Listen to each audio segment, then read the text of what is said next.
Chapter start होता है solution से। सॉल्यूशन क्या होता है? सॉल्यूशन सॉल्यूट और सॉल्वेंट का मिक्सचर होता है।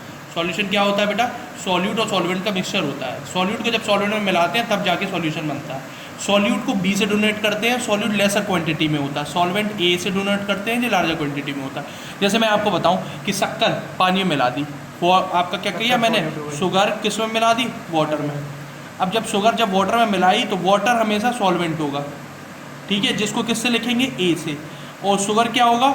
सॉल्यूट होगा, जिसको किससे रिप्रेजेंट करेंगे? बी से। क्लियर हो गया? अच्छा, तो याद रखिएगा बी हमेशा सॉल्यूट है और ए हमेशा सॉल्वेंट है। अगर मैंने लिखा W2B तो मतलब वेट ऑफ सॉल्यूट है, WTA लिखा तो वेट ऑफ सॉल्वेंट है, WS मतलब वेट ऑफ सॉल्यूशन है, VML मतलब volume of solution in millilitre है। अगर L होता, VL होता है तो volume of solution in litre होता है। MWTB मतलब मॉलिकुलर वेट ऑफ सॉल्यूट, और WTA मतलब मॉलिकुलर वेट ऑफ सॉल्वेंट। अब हम चलते हैं कंसंट्रेशन टर्म्स की ओर। कंसंट्रेशन टर्म्स में सबसे पहले आता है मोलैरिटी। मोलैरिटी का मतलब होता है weight upon molecular weight into 1000 upon VML। Weight लगना है सॉल्यूट का, मॉलिकुलर वेट सॉल्यूट का 1000 और वॉल्यूम ऑफ सॉल्यूशन से डिवाइड कर देना है। क्लियर हो गया? मोलैलिटी देखो, जिसमें लिटी है लीटर आना चाहिए था, लीटर नहीं आता, वेट आता है। और जिसमें रिटी है उसमें लीटर आता है। तो लिटी में लीटर नहीं आना है, वेट आना है, और रिटी में लीटर आना है। क्लियर हो गया? जिसमें लिटी लिखा लीटर आना चाहिए था, लेकिन लीटर ना आगे क्या आता? वेट ऑफ सॉल्वेंट आता। क्लियर हो गया? तो weight of solute, molecular weight of solute और मॉलिकुलर वेट ऑफ सॉल्यूट 1000 और वेट ऑफ सॉल्वेंट। क्लियर हो गया? मोल फ्रैक्शन क्या होता है बेटा? काई। अब मोल फ्रैक्शन का मतलब होता है मोल्स का फ्रैक्शन। मोल्स को A/B के फॉर्म में लिखना है। तो अगर मैं निकालता हूँ मोल फ्रैक्शन ऑफ सॉल्यूट का, जैसे शक्कर का निकालना पड़ता है, तो ऊपर शक्कर के मोल्स, नीचे शक्कर और पानी दोनों के मोल्स। आया समझ में? तो वेट ऑफ सॉल्यूट क्या होगा? ऊपर सॉल्यूट के मोल, नीचे सॉल्यूट और सॉल्वेंट टोटल के मोल। अगर तुम सॉल्वेंट का निकालना है तो ऊपर सॉल्वेंट के मोल, नीचे सॉल्यूट और प्लस सॉल्वेंट के मोल। जैसे अगर तुम्हें पानी का निकालना पड़ता है, पानी का मोल फ्रैक्शन निकालना पड़ता है, तो ऊपर पानी के मोल्स, नीचे पानी और शक्कर के मोल। अगर शक्कर का निकालना पड़ता है तो ऊपर शक्कर के मोल्स, नीचे पानी और शक्कर के मोल। ठीक है? नीचे टोटल आएगा हमेशा, और जो निकालते हो, जिसका मोल फ्रैक्शन निकालते हो, उसके मोल्स को पहले लिखा जाता है। अगर बी के निकालना है मोल फ्रैक्शन तो बी, ए के निकालना है मोल फ्रैक्शन तो ए। क्लियर हो गया? अब चलते हैं हेनरीज लॉ। हेनरीज लॉ क्या होता है बेटा? हेनरीज ये बताता है कि जितना प्रेशर आप क्रिएट करते हैं उतनी गैस लिक्विड में, वाटर में डिजॉल्व होती है। जितना pressure, by applying pressure the maximum amount of gas dissolved in water is called solubility of gas in water.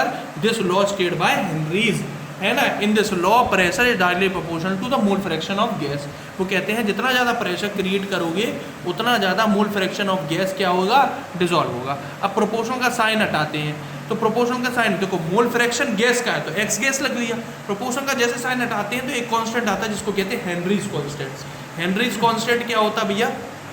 तो आप ये याद रखिएगा, KH होता है, KH हेनरीज कांस्टेंट है जिसकी यूनिट किलो बार में होती है बेटा। टेम्परेचर जितना बड़ा होगा उतना KH होगी, उतनी कम सोल्युबिलिटी होगी। टेम्परेचर ज़्यादा, KH ज़्यादा, सोल्युबिलिटी उतनी ही कम। क्लियर हो गया? जैसे मैंने कहा 3 गैसेज है, A, B और C है, गैस है, और एक की KH वैल्यू 2 है, एक की 4 है और एक की 5 है। तो बताओ सोल्युबिलिटी किसकी ज़्यादा होगी? इसकी KH क्या है? 2 है, इसकी 4 है और इसकी 5 है। जिसकी सबसे ज़्यादा होगी उसकी कम सॉल्युबिलिटी होगी, तो ये सबसे कम सॉल्युबल है, और ये उससे ज़्यादा सॉल्युबल है, और ये सबसे ज़्यादा सॉल्युबल है। KH जितनी कम सॉल्युबिलिटी उतनी ज़्यादा, KH जितनी ज़्यादा सॉल्युबिलिटी उतनी कम। आगे सन में ठीक है? फिर अगर मैं फॉर्मूले की ओपन करूँगा तो P इज टू काई गैस है, तो मोल फ्रैक्शन गैस का, तो ऊपर मोल्स गैस के लिखोगे, नीचे गैस के मोल्स और लिक्विड के मोल्स। कभी क्या करते हैं, गैस के मोल्स जो नीचे हैं वो हटा देते, तो फॉर्मूला बनता है pressure is equal to KH N gas upon N liquid. Formula ये बहुत इंपॉर्टेंट है और ये याद रखना है अपन को। क्लियर हो गया? अच्छा, फिर चलते हैं आपका वेपर प्रेशर। वेपर प्रेशर क्या है भैया? अच्छा, तो तुम जो एप्लीकेशन की बात कर रहे हो, जो एप्लीकेशन की आप बात कर रहे हैं, जो आप एप्लीकेशन की बात कर रहे हैं, तो मैं बता दूँ। देखो क्या है, पहली एप्लीकेशन क्या है? ये सोडा ड्रिंक में यूज़ की जाता है। सोडा ड्रिंक में कैसे? देखो जो बोतल होती है, जो आपकी बोतल है, ठीक है, ये आपकी बोतल हो गई कोका कोला की, ठीक है। इधर ऊपर पिस्टन की मशीन लगा दी जाती है, प्रेशर मशीन, ये लग दी है प्रेशर जैक, लगा दिया। इस प्रेशर जैक में क्या भरते हो, CO2। और ये क्या होता है, जो सोडा ड्रिंक है तो इसमें CO2 फिल हो जाती है। तो हम लोगों ने देखा होगा बाजार में एक बोतल आती है जिसमें कंची डली रहती है, क्लियर, उसमें प्रेशर बढ़ाते कंची ऊपर आ जाती, प्रेशर भर के रख जाती। जब वो तुम्हें सोडा ड्रिंक पीनी होती है तो कच्ची को अंदर दबाता है और फिर वो तुम्हें कहते हैं ले लो लो झाग वाला पानी। झाग वाला पानी का मतलब है water plus carbon dioxide mix है, तो कार्बोनेट वाटर है ये। क्या है भैया, कार्बोनेट वाटर। और ये इसी को लॉ को फॉलो कर रहा है, हेनरीज लॉ को। क्यों, क्योंकि देखो बहुत साफ साफ कह रहे हैं प्रेशर देने पे गैस वाटर में डिजॉल्व होती है। बस तुमने क्या करा, सोडा ड्रिंक में कार्बन डाइऑक्साइड गैस पानी में डिजॉल्व कर दी। आ गया समझ में, कोई डाउट? दूसरी चीज़ अब क्या करते हैं, देखो एक हमारा चुन्नू है, ये चुन्नू ज़मीन के ऊपर तक जाता है, ज़मीन से ऊपर की तरफ पहाड़ की तरफ बन जाता है। जैसे जैसे पहाड़ जाएगा, देखो ऊपर जितना जाओगे प्रेशर उतना ही कम होगा, क्लियर हो गया। जितना नीचे जाओगे उतना ही प्रेशर ज़्यादा होगा। तो पहले चुन्नू को ऊपर भेजते हैं, ठीक है, चुन्नू को ऊपर भेजा तो चुन्नू जब ऊपर जाएगा तो वहाँ प्रेशर कम होगा। तो जब प्रेशर कम होगा तो भैया गैस डिजॉल्व ही नहीं होगी एयर में, मतलब ऊपर प्रेशर कम होने की वजह से एयर में ऑक्सीजन की क्या होगी, कमी होगी। और जब एयर में ऑक्सीजन की कमी होगी तो एक डिसीज हो जाती है जिसको कहते हैं एनॉक्सिया। एनॉक्सिया मतलब है ब्रेन में डीऑक्सीनेटेड ब्लड बनने रहता है। अब एक बात बताना, जब इंसान चुन्नू ऊपर जा रहा है पहाड़ पे और ऑक्सीजन मिल नहीं रही है, तो ना मिलने की वजह से उसके बॉडी के मेल फंक्शन हो जाएंगे, मतलब इतनी काम करना बंद कर जाएंगे। मतलब सीधी सीधी बात है, ब्रेन डीएक्टिवेट होने लगेगा, तो सोचना, समझना, कूदना, फांदना ये सब भूलने लगेगा वो, और बेहोश होने लगेगा। धीरे धीरे करके वो क्या हो जाएगा, डीऑक्सीनेटेड का शिकार हो जाएगा, और वो क्या हो जाएगा, ऊपर से एनॉक्सिया का शिकार हुआ। और क्या पता चला, उसने जंप लगाई और वो सडन ब्लैकआउट होके क्या पहाड़ से गिर गया, ऐसे। अब उसी चुन्नू को नीचे भेजा पानी के तल में, तो क्या होता है, जितना ज़्यादा नीचे जाओगे उतना ज़्यादा प्रेशर ज़्यादा, तो ऑक्सीजन की मात्रा ज़्यादा डिजॉल्व होएगी। अब देखना, चुन्नू जितना ज़्यादा नीचे जाएगा, सिलेंडर पिटी में तान लिया और नीचे जाते थे। पता चला चुन्नू यहाँ तक पहुँचे, प्रेशर बहुत ज़्यादा था, ऑक्सीजन उसने पूरी सिलेंडर की ख़त्म कर ली। अब ऊपर आते आते जो ऑक्सीजन डिजॉल्व हुई थी, अब वो ऊपर फिर वापस जाओगे तो प्रेशर फिर कम है, तो ऑक्सीजन बाहर निकलने की कोशिश करेगी। तो क्या होता है कि सिलेंडर में अकेली ऑक्सीजन नहीं भरी जाती, कुछ ऐसी गैस भरी जाती है जो कि बॉडी में सॉल्युबल दोनों मात्रा में हो। पहले क्या करते थे, सिलेंडर में कौन सी गैस भर देती थी, नाइट्रोजन गैस, और कौन सी गैस, ऑक्सीजन गैस, ये दोनों सिलेंडर में भर दी जाती थी। अब वो ऊपर से नीचे जाने पे ये दोनों गैसेस घुल जाती थी ब्लड में, लेकिन क्या होता है कि चुन्नू जैसे ही वापस आएंगी तो ये तो घुली है ब्लड में, लेकिन ये घुलना बंद, हार्ट सेपरेशन होने लगेगा, तो ये गैस बाहर निकलने की कोशिश करती है, तो नसों में क्या कर देती है, खड्डे मतलब नसें फूलने लगती हैं, जिसको क्या कहते हैं, बेंड्स। क्लियर? तो हमें ये चीज़ पता चली कि एप्लीकेशन में 3 एप्लीकेशन पड़ी। एक तो सोडा ड्रिंक में यूज़ होती है, एक तो हायर एल्टीट्यूड में, ऊपर जाने पे एनॉक्सिया का आसानी से शिकार हो जाता है व्यक्ति, क्योंकि ऊपर प्रेशर क्या है, कम है, तो ऑक्सीजन की मात्रा कम होगी, और जब मात्रा ही कम है तो वो डीऑक्सीनेटेड, बॉडी में डीऑक्सीनेटेड ब्लड बनने लगेगा, तो आप एनॉक्सिया के शिकार हो जाओगे। जितना पानी के नीचे जाओगे प्रेशर ज़्यादा है, ऑक्सीजन कंज्यूमिंग ज़्यादा है। तो सिलेंडर्स में नाइट्रोजन गैस भरी जाती थी पहले, अब नाइट्रोजन गैस भरी है तो भैया वो नीचे जाने पे तो घुल जाएगी, लेकिन फिर वापस आओगे तो बाहर निकलने की कोशिश करेगी, तो क्या होगा, नसों को फुला देगी, जिसको कहते हैं बेंड्स। तो आज नाइट्रोजन की जगह हीलियम गैस यूज़ करते हैं सिलेंडर में, क्योंकि हीलियम ऊपर भी नहीं घुलेगी और नीचे भी नहीं घुलेगी। आज समझ में? अब आते हैं वेपर प्रेशर पे। वेपर प्रेशर का सीधा तात्पर्य ये है कि कोई भी लिक्विड के पार्टिकल गैस के पार्टिकल बनना चाहता है, अब वो बनने के लिए प्रेशर क्रिएट करेगा, ऊपर जाने की कोशिश करेगा, इसी प्रेशर को क्या कहते हैं, वेपर प्रेशर। ऐसा प्रेशर जो वेपर सरफेस पे बनाता है किसी लिक्विड को, किसी भी लिक्विड के सरफेस पे जो वेपर प्रेशर क्रिएट करता है, उस प्रेशर को क्या कहेंगे, वेपर प्रेशर। क्लियर हो गया? अब हमने जैसे कह लिया, अपन क्या करते हैं, दारू पीते हैं, तो अपन ने क्या किया, पानी ले लिया, पानी ले लिया, अपन ने पानी ले लिया, और ये क्या ले लिया अपन ने, एल्कोहल, ये अपन ने एल्कोहल ले लिया, और ये अपन ने पानी लिया। अब ये पानी प्योर है और एल्कोहल प्योर है, अब अपन ने क्या किया, दोनों को मिक्स कर लिया, नीट से उन्हें डाइल्यूटेड फॉर्म में कर लिया। सो जब डाइल्यूटेड करा तो प्रेशर ऑफ सॉल्यूशन बन गया। अब एक चीज़ बताना, जब वो प्योर स्टेट में थे तो जो पानी था उसको बोला P0, और जो दारू थी उसको बोला पी नोट बी। क्लियर हो गया। लेकिन जब दोनों को मिला लिया तो पी एस हो गया, मतलब प्रेशर ऑफ सॉल्यूशन हो गया। अब भैया पानी भी उड़ता है और दारू भी उड़ती है। पानी को छत पे रखे आओ, थोड़ी देर बाद देखोगे खाली हो गई, और दारू को रखे आओ तो दारू जल्दी उड़ जाती है। तो दोनों वॉलेटाइल है, तो मतलब सीधी सीधी बात है, इन दोनों को एक दूसरे में मिलाएंगे तो प्रेशर ऑफ सॉल्यूशन किसके बराबर हो, इसके प्रेशर और इसके प्रेशर। अब देखो जितना कंसंट्रेशन तुम ले रहे हो, इस कंसंट्रेशन को मोल फ्रैक्शन के टर्म में लेना है, क्वांटिटी को, इसकी क्वांटिटी को मोल फ्रैक्शन के टर्म में लेना है। अपन क्या करते 50 ml बनाते सॉल्व में है ना, गिलास में 10 ml 50 ml, तो ml में नहीं लेना है अपन को, किस में लेना है, कंसंट्रेशन क्वांटिटी में लेना है, वो भी मोल फ्रैक्शन के टर्म में। तो अगर हमने कहा इसकी क्वांटिटी किस में, काई में, और इसकी क्वांटिटी किस में, काई बी में, तो वेबर प्रेशर ये कहता है कि कभी भी किसी का प्रेशर निकालोगे, जैसे प्रेशर निकालोगे, पी ए का प्रेशर निकालना है, तो पी ए का प्रेशर उसके कंसंट्रेशन पे डिपेंड करेगा। तो इसको प्रोपोर्शनल का साइन हटाओगे तो पी ए किसके बराबर हो जाएगा, पी नोट ए काई ए के। अगर पी बी निकालना है, पी बी निकालना है, तो पी बी किसके बराबर हो जाएगा, P naught B chi B के। अब पी नोट बी क्या था, वही प्योर वाला, काई ए क्या है उसका, काई बी क्या है उसका कंसंट्रेशन, इधर ए क्या है वो प्योर वाला प्रेशर, और काई ए क्या है उसका कंसंट्रेशन, मतलब इन दोनों का मल्टीप्लाई होगा एक दूसरे में।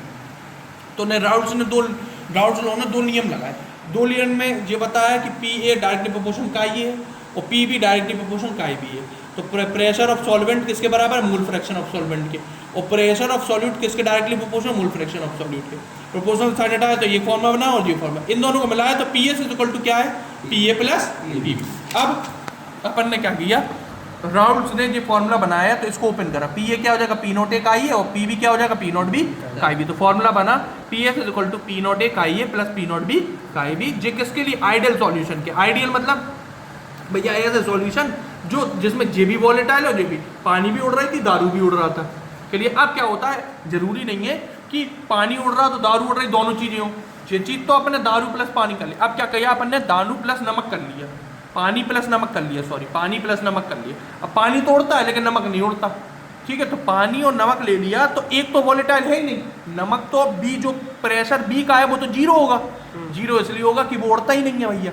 तो P S is equal to P A plus P B तो होगा, लेकिन P S is equal to P B तो क्या हो जाएगा, जीरो। तो P S is equal to क्या हो जाएगा, पी ए, तो P S is equal to P naught A chi A. जब इसका एक फॉर्मूला ड्राइव करते हैं तो आता है P naught A minus P S upon P naught A chi B. Chi B क्या होता है, N B upon N A plus N B, लेकिन यहाँ पे एन बी को क्या कर लेते, निग्लेजिबल मान लेते, काट देते, तो बचता क्या है, P naught A minus P S upon P naught A N B upon N A. P naught A क्या है, pure pressure of solvent, P S क्या है, pressure of solution, P naught A क्या है, pure pressure of solvent, N B क्या है, moles of solute, N A क्या है, मोल्स ऑफ सॉल्वेंट। क्लियर हो गया, इतनी बात समझ में आ गई। अब अपन चलते हैं, अब आते हैं आइडियल सॉल्यूशन और नॉन आइडियल के लिए। आइडियल सॉल्यूशन वो होती है जो राउल्स लॉ को फॉलो करते हैं। राउल्स लॉ का फॉलो का मतलब है P S is equal to P A plus P B, P S is equal to P naught A chi A plus P naught B chi B, जो तो अपन ने पीछे पढ़ा। नॉन आइडियल क्या होते हैं, जो राउल्स लॉ को कहते हैं तेरी ऐसी तैसी। तो मतलब क्या है, पी एस क्या होगा, not equal to P A plus P B, और P S not equal to P naught A chi A plus P naught B chi B. अब ये चीज में होता क्या क्या, जो सॉल्यूट और सॉल्वेंट मिला रहे हैं वो मिलाने पे ना तो टेम्परेचर बढ़ना चाहिए ना वॉल्यूम बढ़ना चाहिए। टेम्परेचर और वॉल्यूम अगर नहीं बढ़ा तो वो आइडियल सॉल्यूशन है। लेकिन अगर तुमने सॉल्यूट को सॉल्वेंट में मिलाया और टेम्परेचर बढ़ गया या फिर वॉल्यूम बढ़ गया तो वो नॉन आइडियल है। आगे समझ में क्लियर हो गया। अब एक चीज और समझना कि जो सॉल्यूट और सॉल्वेंट होते हैं उनका मॉलिक्यूलर नेचर दोनों का सेम होता है, पोलैरिटी सेम होती है और ऑलमोस्ट सेम मॉलिक्यूलर वेट होता है। वो उन्हीं को आइडियल कहते हैं। जो अलग अलग होते हैं, जैसे पानी और नमक में कंपेरिजन कभी कर ही नहीं पाओगे, दोनों चीजें अलग अलग हैं। जबकि एल्कोहल और वाटर में कह दिया जाए, वाटर हाइड्रोक्सी ग्रुप होता है, OH ग्रुप उसमें भी होता है, और एल्कोहल में भी OH ग्रुप होता है, नेचर सेम हो रहा है लगभग, इसलिए वो आइडियल हो गया। और पानी और नमक क्या हो गया, नॉन आइडियल। आ गया समझ में। अब आइडियल सॉल्यूशन दो डेफिनेशन देते हैं, एक प्लस डेविएशन एक माइनस डेविएशन। अब समझना अब क्या होता है प्लस और डेविएशन और माइनस डेविएशन। जब सॉल्यूट को सॉल्वेंट में मिलाओगे तो वेपर प्रेशर इंक्रीज हो जाएगी और बॉइलिंग पॉइंट डिक्रीज हो जाएगी। इसका मतलब समझो, देखो अगर अपन ने नमक को पानी में मिला दिया, नमक को पानी में मिलाने पर नमक क्या करता है, ऐसे इकट्ठा हो जाता है, तो पानी को उड़ने देता नहीं है। और जब पानी को नहीं उड़ने देगा तो वेपर प्रेशर क्या हो जाएगी, सॉरी एक सेकेंड गलत बोल दिया मैंने। अपन को क्या करना है, प्लस डेविएशन में सॉल्यूट को सॉल्वेंट में मिक्स करना है। सॉल्यूट और सॉल्वेंट क्या करता है बेटा आपका, जब आपको सॉल्यूट को सॉल्वेंट में मिक्स करते हैं तो वेपर प्रेशर इंक्रीज हो जाती है, मतलब पहले वो उड़ नहीं रहे थे अब जल्दी उड़ रहे हैं। आया समझ में, पहले वो उड़ नहीं रहे थे अब जल्दी उड़ रहे हैं। जैसे मैंने कह दिया एल्कोहल है और वाटर है, ठीक है, एल्कोहल और वाटर अलग अलग रखा अपन ने, तो इनको उड़ने में ज़्यादा समय लगेगा, लेकिन अब इन दोनों को मिला दिया और मिलाने के बाद ये बन जाता है स्प्रिट। स्प्रिट, और स्प्रिट तुमने देखा होगा हाथ पे गिरा तो पल भर में उड़ जाती। रेक्टिफाइड स्प्रिट जो अपन आज कोरोना में अपन बच रहे थे, जिससे बचाव कर रहे थे, तो वो स्प्रिट बनती है एल्कोहल प्लस वाटर से। जब इन दोनों को मिलाया तो स्प्रिट का वेपर प्रेशर बहुत ज़्यादा है, जबकि इनका वेपर प्रेशर हैगा लेकिन इसके वेपर प्रेशर से क्या है, कम है।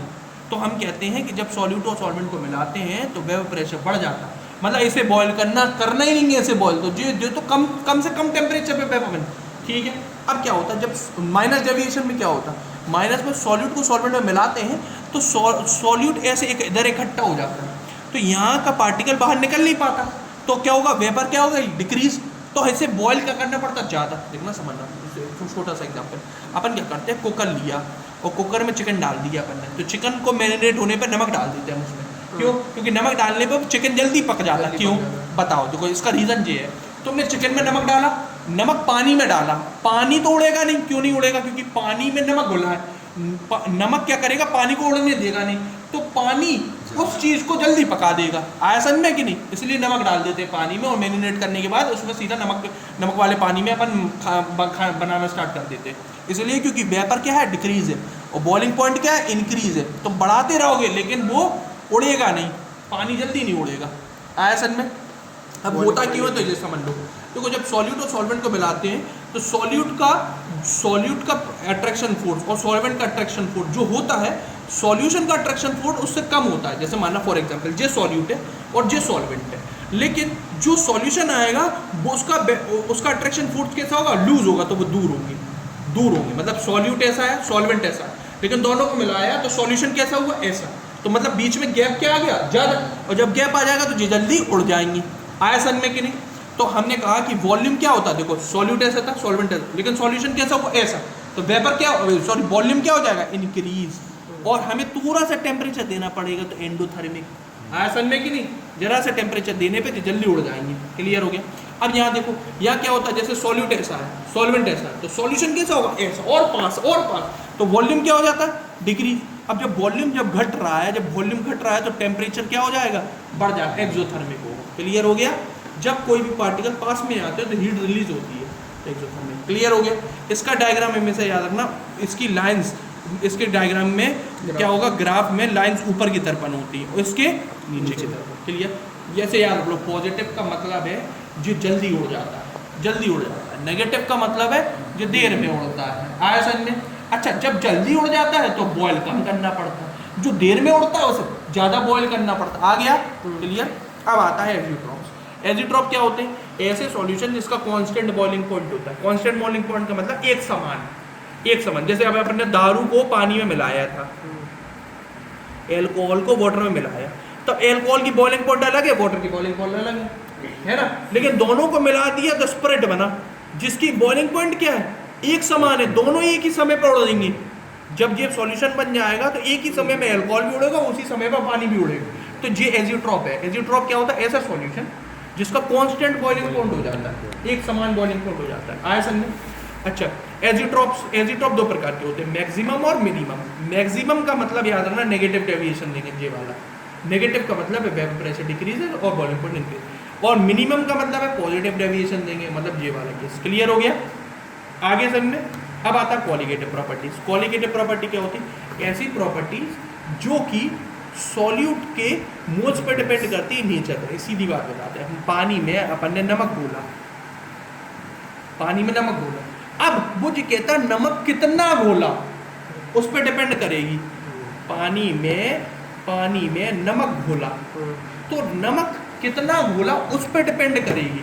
नमक कौन सा था, काला था, सफेद था, खड़ा था, पिसा था, सौंधा था, व्रत वाला था, जौन सा भी था, वो उससे डिपेंड नहीं करेगी, मतलब नेचर पे डिपेंड नहीं करेगी वो किस फॉर्म में था। लेकिन कितना था उस पर डिपेंड करेगी। क्लियर हो गया। अब इसमें आते हैं दो तरीके के, एक आता colligative properties of non electrolyte, एक आता colligative properties of electrolyte. Non electrolyte का मतलब है जो जैसा मिला रहा है वैसे ही अंदर है वैसे ही बाहर है, एक मिला रहा है तो अंदर भी एक है बाहर भी एक है। लेकिन इलेक्ट्रोलाइट में क्या होता है भैया, तुमने जो मिलाया बाहर एक था अंदर दो हो गए, वो टुकड़े हो गए उसके, या फिर बाहर दो था अंदर जाके एक हो गया, तो वो ये वाली कंडीशन आती है। इसमें भी वही फॉर्मूले, ऑस्मोटिक प्रेशर इसमें भी है, इसमें भी एलिवेशन ऑफ बॉइलिंग पॉइंट, इसमें भी नॉन रिएक्टिव नहीं कह सकते फिर इसको, इनको नॉन रिएक्टिव नहीं कहते। नहीं, इसको नॉन इलेक्ट्रोलाइट कहेंगे, इसको इलेक्ट्रोलाइट कहेंगे। क्लियर आ गया। अब देखो बेटा, अपन इसी में पढ़ते हैं ऑस्मोटिक प्रेशर। ऑस्मोटिक प्रेशर का मतलब होता है कि हमें क्या करना है, प्रेशर क्रिएट करना है। प्रेशर क्रिएट होने की वजह से क्या होता है, जो सॉल्वेंट है वो मूव करता है। देखो अब छोटा सा एग्जांपल ले रहे हैं, आपका क्या होता है, आपका सॉल्ट वाटर और वाटर बीच में सेमी परमेबल मेम्ब्रेन से क्या है, कवर है। क्लियर हो गया। पानी क्या होता है, एक साइड हमने पानी भर लिया और एक साइड नमक वाला पानी भर लिया, और बीच में कौन सी लेयर है, सेमी परमेबल मेम्ब्रेन। जो आर्टिफिशियली अगर हमें बनानी हो तो वो किससे बनती है, सेलुलोज नाइट्रेट से। किससे बनती है, सेलुलोज नाइट्रेट से। पिछले साल एक नंबर का क्वेश्चन आया था कि आर्टिफिशियल सेमी परमेबल मेम्ब्रेन का एक एग्जांपल बताओ, तो वो है सेलुलोज नाइट्रेट। आया समझ। अब देखो बेटा, पानी और नमक एक सेमी परमेबल मेम्ब्रेन के बीच में रख दोगे तो याद रखना हमेशा पानी नमक वाले एरिया में जाने लगेगा, मतलब पानी कम होगा और नमक वाला पानी बढ़ने लगेगा। अब क्या करो तुम, उसको उल्टा कर दो, नमक वाले पानी या प्रेशर क्रिएट कर दो, तो क्या हो जाएगा, पानी किसकी तरफ जाने लगेगा, पानी आपका नमक वाला पानी का पानी इधर जाने लगेगा। मतलब सीधी बात है, जो पानी था तो लो कंसंट्रेशन पे, जो नमक वाला पानी था हाई कंसंट्रेशन। तो अगर सिर्फ कुछ नहीं करते हो तो पानी लो कंसंट्रेशन का पानी हाई कंसंट्रेशन पे जाएगा, जबकि तुम हाई कंसंट्रेशन में प्रेशर लगाओगे तो पानी कहाँ जाने लगेगा, हाई कंसंट्रेशन से लो कंसंट्रेशन। क्लियर हो गया। इसी को कहते हैं RO, रिवर्स ऑस्मोसिस। और ऑस्मोसिस कैसी होती है, लो टू हाई, तो मतलब पानी ऐसे जाएगा, और उसको उल्टा करना हो तो अब घर में क्या होता है, RO लगा रहता है। एक चैम्बर में तुमने पढ़ लिया गंदा पानी, क्लियर हो गया, वो गंदे पानी में सॉल्ट होंगे, मिनरल्स होंगे, बीच में सेमी परमेबल मेम्ब्रेन, उस गंदे पानी में प्रेशर क्रिएट होता है मशीन के द्वारा, तो वो पानी कहाँ, सेमी परमेबल मेम्ब्रेन से नमक यहीं रुक जाता है और पानी पूरा यहाँ आ जाता है, तो वो डिस्टिल वाटर या फिर कह दिया जाए RO वाटर बन जाता है। क्लियर हो गया। अब फॉर्मूला क्या है, pi is equal to MRT। M मतलब मोलरिटी, R मतलब यूनिवर्सल गैस कांस्टेंट, T मतलब टेम्परेचर। आपका क्या आता है, मोलरिटी मतलब weight upon molecular weight into 1000 VmL R into T। Clear हो गया। आ गया। अब आता है elevation in boiling point. Elevation in boiling point का मतलब है बॉइलिंग पॉइंट बढ़ रही है। यहाँ पे R क्या, R यूनिवर्सल गैस कांस्टेंट है। R का मतलब होता है, R की वैल्यू होती है 8.314, सॉरी ये नहीं है 0 पॉइंट नहीं, 8.314 है। क्लियर हो गया। अब आता है elevation in boiling point. Elevation in boiling point का मतलब है कि एलिवेशन मतलब बॉइलिंग पॉइंट क्या हो रही, बढ़ रही है। ऐसे समझ लो, पानी था तो पानी की बॉइलिंग पॉइंट क्या होगी, T इनिशियल। अब पानी में तुमने मिला दिया नमक, तो ये नमक वाला पानी हो गया, उसकी बॉइलिंग पॉइंट क्या होगी, T फाइनल हो गया। अब आज जब पानी था तो उसकी बॉइलिंग पॉइंट थी 100 डिग्री सेल्सियस, और नमक वाले पानी की बॉइलिंग पॉइंट थी 105 डिग्री सेल्सियस। अब हमें कहूँ कितनी डिग्री का फर्क आ गया, 5 डिग्री का, तो मतलब फाइनल से इनिशियल को माइनस कर। हमेशा याद रखना, फाइनल हमेशा सॉल्यूशन होगा और इनिशियल हमेशा सॉल्वेंट होगा। क्लियर। अब देखो बेटा, तो हमें डेल्टा T भी निकालना है, तो फाइनल माइनस क्या हो जाएगा, इनिशियल। तो याद रखिएगा, एलिवेशन इन बॉइलिंग पॉइंट में डेल्टा T भी इज इक्वल टू KBM होता है। KBM का मतलब है कि KB मतलब होता है मोलर एलिवेशन कांस्टेंट, जिसको एब्लियोस्कोपिक कांस्टेंट भी कहते हैं। डेल्टा T भी तो पता है, ये फाइनल माइनस इनिशियल, जो बड़ी वैल्यू होगी उसकी छोटी वैल्यू से माइनस करना। अब भैया ये क्या याद रखिएगा कि जब मोलैलिटी को ओपन करते हैं तो आता है weight upon molecular weight into 1000 और वेट ए। क्लियर। इतनी बात समझ में आ गई। इसका ये ग्राफ है जिसने भी बनाया हो बिल्कुल सही बनाया है। देखो सॉल्यूशन ये है और सॉल्वेंट ये है। देखो सॉल्यूशन की बॉइलिंग पॉइंट और सॉल्वेंट की बॉइलिंग पॉइंट में फ़र्क है। देखना देखो वेपर प्रेशर ऐसा बन रहा है, ये कर्व ऊपर की तरफ बन जा रहा है, तो सॉल्यूशन में कम टेम्परेचर देना पड़ रहा था। सॉल्यूशन में आपका क्या होना है, ज़्यादा टेम्परेचर देना पड़ रहा था, सॉरी आगे की तरफ है टेम्परेचर ज़्यादा लग रहा है, और जो सॉल्वेंट है उसमें क्या लग रहा था, कम टेम्परेचर। जैसे ये मान लो जी 105 डिग्री सेल्सियस है यहाँ, तो यहाँ क्या है 100। तो ये कर्व क्या होगा, हमेशा याद रखना, सॉल्यूशन का टेम्परेचर ज़्यादा होगा और सॉल्वेंट का तो टेम्परेचर क्या होगा, कम। तो ये ग्राफ पीछे की तरफ होगा। क्लियर। अब depression in freezing point. Depression in freezing point का मतलब है सीधी सीधी बात है, फ्रीजिंग पॉइंट में कमी। कमी मतलब है जैसे मानो पानी 0 डिग्री सेल्सियस पर बॉयल हो जाता है, फ्रीज हो जाता। तो ये क्या होगा, 0 से कम और कम, मतलब माइनस की ओर जाएगा, -2 या 3 ऐसा समझ लो। क्लियर। तो गिरावट हो रही है। क्लियर। तो कैसे होगा, उधर क्या होता है, अब मैं कहूँ इन दोनों में से वैल्यू कौन सी बड़ी है, तो ये वाली वैल्यू है। तो यहाँ इनिशियल माइनस फाइनल होता है, वहाँ क्या था, फाइनल माइनस इनिशियल था। तो डेल्टा टीएफ क्या होगा, इनिशियल माइनस फाइनल, और delta T F is equal to क्या होगा, केएफ। केएफ क्या है, मोलर डिप्रेशन कांस्टेंट या फिर काइनेस्कोपिक कांस्टेंट। एम को ओपन करेंगे, weight upon molecular weight into 1000 upon weight A. ये डायग्राम भी बिल्कुल ईजी है। देखो इधर सॉल्वेंट आगे है, इधर देखो सॉल्वेंट आगे, सॉल्यूशन पीछे है। सॉल्वेंट आगे और सॉल्यूशन पीछे। क्लियर हो गया, क्योंकि देखो जे 0 होगा और जे क्या होगा, -3। क्लियर हो गया, आ गया। अब आता है relative lowering of vapour pressure. Relative lowering of vapour pressure पीछे ही पढ़ लिया था अपन ने। वो क्या होता है, राउट्स लॉ जो होता है ना, PS = PA + PB। बस उधर पे PB क्या होता है, 0 होता है। ये नॉन आइडियल के लिए, मतलब जो वेपर प्रेशर बड़ा आपका क्या होता है, वेपर प्रेशर आपका क्या हो जाती, बढ़ जाती, वो वाला फॉर्मूला है। तो अपन ने पीछे पढ़ा था P note A - PS upon P note A NB upon N। Clear. अब क्या है भैया, अब पढ़ते हैं हम कॉलिगेटिव प्रॉपर्टी किसके लिए, आपका इलेक्ट्रोलाइट के, एसिड बेस और सॉल्ट के लिए। दो चीज़ें होती है, डिसोसिएशन, एसोसिएशन।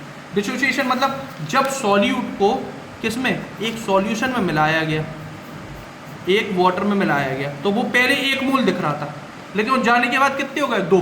तो क्या हो, आई की वैल्यू क्या हुई, ग्रेटर देन 1। अब जब एसोसिएशन होता है तो क्या होता है, मिलाया 2 थे, अंदर जाके क्या होगा वो 1, तो 2 से 1 हुआ, तो आई की वैल्यू क्या हो जाएगी, 1। क्लियर हो गया। कैसे, देखो समझना, जी 1 से 2 हो रहा, तो 1 से 2 का मतलब है, 1 से 2 का मतलब है कि आपका 2/1 हो रहा, मतलब फाइनल कितना आ रहा है, 2, और इनिशियल कितना था, 1। तो वैल्यू क्या आई, 2।